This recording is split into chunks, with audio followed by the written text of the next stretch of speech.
Chapter 2. The Vanishing Glass. Nearly 10 years had passed since the Dursleys had woken up to find their nephew on the front step. But Privet Drive had hardly changed at all. The sun rose on the same tiny front gardens and lit up the brass number 4 on the Dursleys' front door. It crept into their living room, which was almost exactly the same as it had been on the night when Mr. Dursley had seen that fateful news report about the owls. Only the photographs on the mantelpiece really showed how much time had passed. 10 years ago, there had been lots of pictures of what looked like a large pink beach ball wearing different colored bonnets, but Dudley Dursley was no longer a baby. Now the photograph showed a large blond boy riding his first bicycle on a carousel at the fair, playing a computer game with his father, being hugged and kissed by his mother. The room held no sign at all that another boy lived in the house too. Yet Harry Potter was still there, asleep at the moment, but not for long. His Aunt Petunia was awake, and it was her shrill voice that made the first noise of the day. Get up, now! Harry woke with a start. His aunt rapped on the door again. Up! She screeched. Harry heard her walking towards the kitchen and then the sound of the frying pan being put on the stove. He rolled onto his back and tried to remember the dream he had been having. It had been a good one. There had been a flying motorcycle in it. He had a funny feeling he'd had the same dream before. His aunt was back outside the door. Are you up yet? She demanded. Nearly, said Harry. Well, get a move on. I want you to look after the bacon, and don't you dare let it burn. I want everything perfect for Diddy's birthday. Harry groaned. What did you say? His aunt snapped through the door. Nothing. Dudley's birthday. How could he have forgotten? Harry got slowly out of the bed and started looking for socks. He found a pair under his bed, and after pulling a spider off one of them, put them on. Harry was used to spiders, because the cupboard under the stairs was full of them, and that was where he slept. When he was dressed, he went down the hall into the kitchen. The table was almost hidden beneath all Dudley's birthday presents. It looked as though Dudley had gotten the new computer he wanted, not to mention the second television and the racing bike. Exactly why Dudley wanted a racing bike was a mystery to Harry, as Dudley was very fat and hated exercise. Unless, of course, it involved punching at somebody. Dudley's favorite punching bag was Harry, but he couldn't often catch him. Harry didn't look it, but he was very fast. Perhaps it had something to do with living in a dark cupboard, but Harry had always been small and skinny for his age. He looked even smaller and skinnier than he really was because all he had to wear were old clothes of Dudley's, and Dudley was about 4 times bigger than he was. Harry had a thin face, knobby knees, black hair, and bright green eyes. He wore round glasses held together with Scotch tape, because of all the times Dudley had punched him on the nose. The only thing Harry liked about his own appearance was a very thin scar on his forehead that was shaped like a bolt of lightning. He had had it as long as he could remember, and the first question he had ever remember asking his Aunt Petunia was how he had gotten it. In a car crash when your parents died, she said, and don't ask questions. Don't ask questions. That was the first rule for a quiet life with the Dursleys. Uncle Vernon entered the kitchen as Harry was turning over the bacon. Comb your hair, he barked, by way of morning greeting. About once a week, Uncle Vernon looked over the top of his newspaper and shouted that Harry needed a haircut. Harry must have had more haircuts than the rest of the boys in his class put together, but it made no difference. His hair simply grew that way, all over the place. Harry was frying eggs by the time Dudley arrived in the kitchen with his mother. Dudley looked a lot like Uncle Vernon. He had a large pink face, not much neck, small, watery blue eyes, and thick blonde hair that lay smoothly on his thick, fat head. Aunt Petunia often said that Dudley looked like a baby angel. Harry often said that Dudley looked like a pig in a wig. Harry put the plates of egg and bacon on the table, which was difficult as there wasn't much room. Dudley, meanwhile, was counting his presents. His face fell. 36, he said, looking up at his mother and father. That's 2 less than last year. Darling, you haven't counted Aunt Marge's present. See, it's here under that big one from Mummy and Daddy. All right, 37 then, said Dudley, going red in the face. Harry, who could see a huge Dudley tantrum coming on, began wolfing down his bacon as fast as possible in case Dudley turned the table over. Aunt Petunia obviously scented danger too, because she said quickly, "And we'll buy you another 2 presents while we're out today." "How's that, Pumpkin? 2 more presents? Is that all right?" Dudley thought for a moment. It looked like hard work. Finally, he said, "So, I'll have 39 sweetums," said Aunt Petunia. "Oh." Dudley sat down heavily and grabbed the nearest parcel. "All right, then." Uncle Vernon chuckled. "Little tyke wants his money's worth, just like his father. Attaboy, Dudley." He ruffles Dudley's hair. At that moment, the telephone rang, and Aunt Petunia went to answer it while Harry and Uncle Vernon watched Dudley unwrap the racing bike, a video camera, a remote control airplane, 16 new computer games, and a VCR. He was ripping the wrapping paper off a gold wristwatch while Aunt Petunia came back from the telephone looking both angry and worried. "Bad news, Vernon," said Aunt Petunia. "Mrs. Figgs broke her leg. She can't take him." She jerked her head in Harry's direction. Dudley's mouth fell open in horror, but Harry's heart gave a leap. Every year on Dudley's birthday, his parents took him and a friend out for the day to adventure parks, hamburger restaurants, or the movies. Every year, Harry was left behind with Mrs. Figg, a mad old lady who lived 2 streets away. Harry hated it there. The whole house smelled of cabbage, and Mrs. Figg made him look at photographs of all the cats she'd ever owned. "Now what?" Mrs. Petunia looking furiously at Harry as though he'd planned this. Harry knew he ought to feel sorry that Mrs. Figg had broken her leg, but it wasn't easy when he reminded himself it would be a whole year before he had to look at Tibbles, Snowy, Mr. Paws, and Tuffy again. "We could phone Marge," Uncle Vernon suggested. "Don't be silly, Vernon. She hates the boy." The Dursleys often spoke about Harry like this, as though he wasn't there, or rather, as though he was something very nasty that couldn't understand them, like a slug. "What about what's-her-name? Your friend? Yvonne?" "On vacation in Majorca," snapped Aunt Petunia. "You could just leave me here," Harry put in hopefully. He'd be able to watch what he wanted on television for a change, and maybe even have a go at Dudley's computer. Aunt Petunia looked as though she wanted to swallow a lemon. "And come back and find the house in ruins?" she snarled. "I won't blow up the house," said Harry. But they weren't listening. "I suppose we could take him to the zoo," said Aunt Petunia slowly, "and leave him in the car?" "That car's new. He's not sitting in it alone." Dudley began to cry loudly. In fact, he wasn't really crying. It had been years since he'd really cried, but he knew that if he screwed up his face and wailed, his mother would give him anything he wanted. "Dinky Duddy Dums, don't cry. Mummy won't let him spoil your special day," she cried, flinging her arms around him. "I don't want him to come," Dudley yelled between huge pretend sobs. "He's always spoils everything." He shot Harry a nasty grin through a gap in his mother's arms. Just then, the doorbell rang.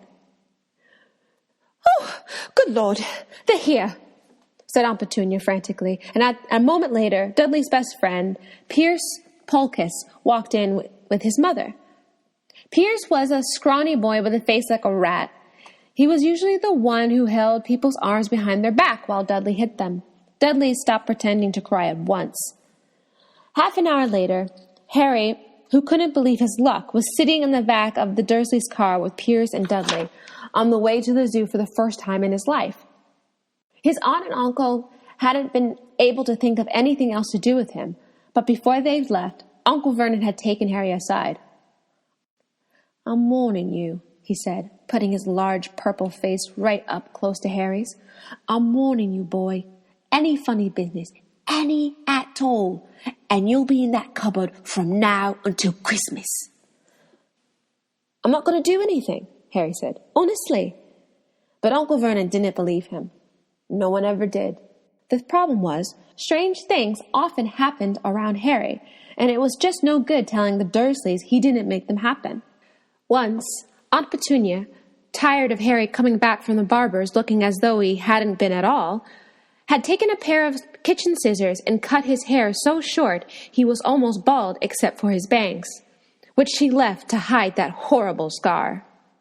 Dudley had laughed himself silly at Harry, who spent his sleepless night imagining school the next day, where he was already laughed at for his baggy clothes and taped glasses. The next morning, however, he had gotten up to find his hair exactly as it had been before Aunt Petunia had sheared it off.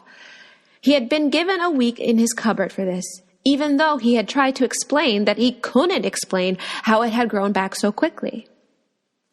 Another time, Aunt Petunia had been trying to force him into a revolting old sweater of Dudley's, brown with orange puffballs.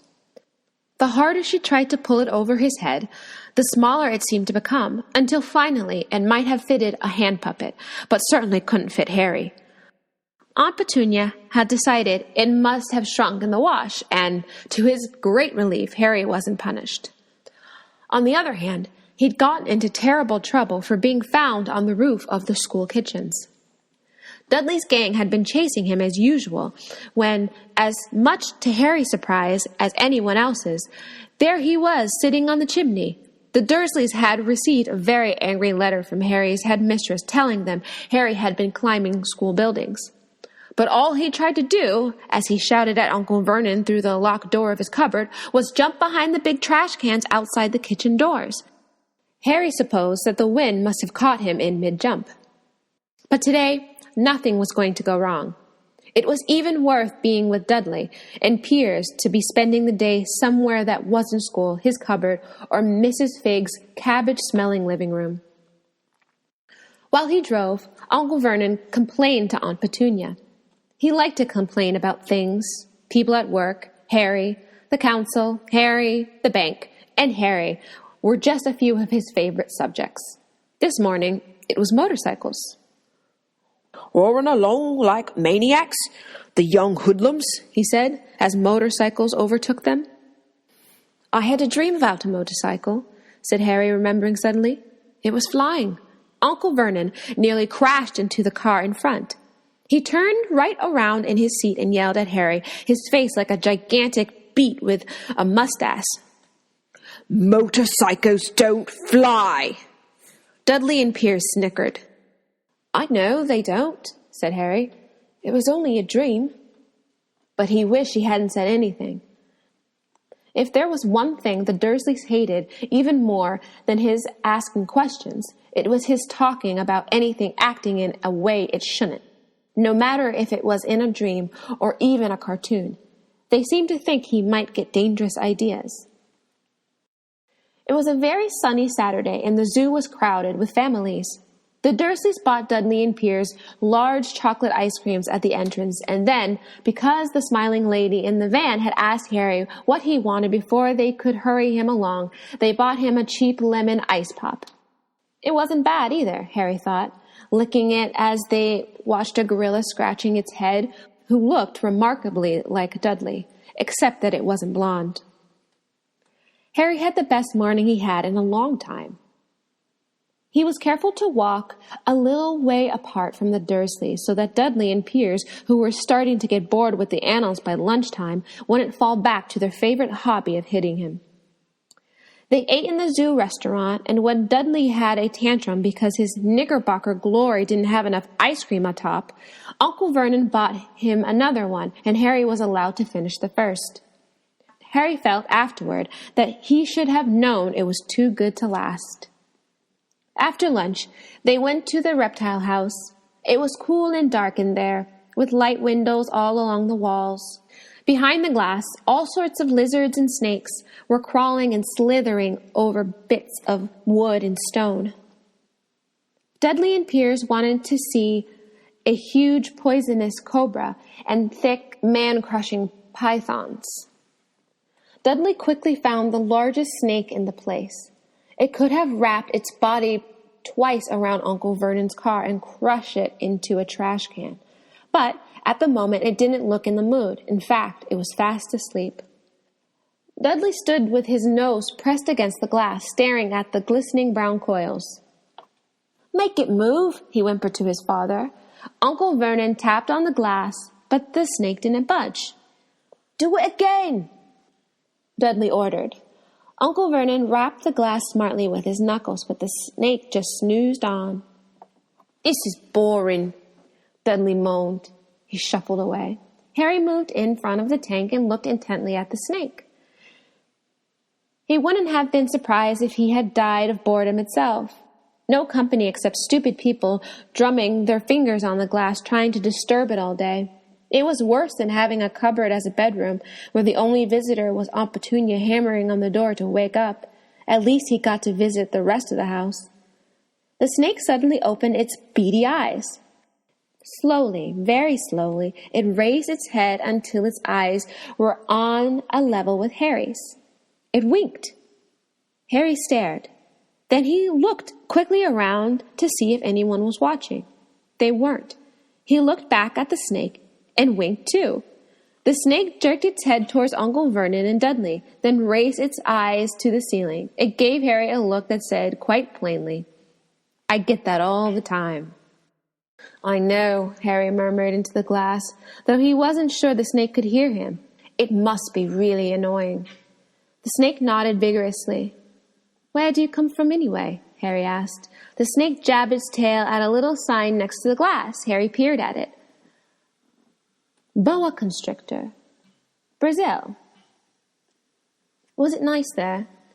The boa constrictor jabbed its tail at the sign again, and Harry read on.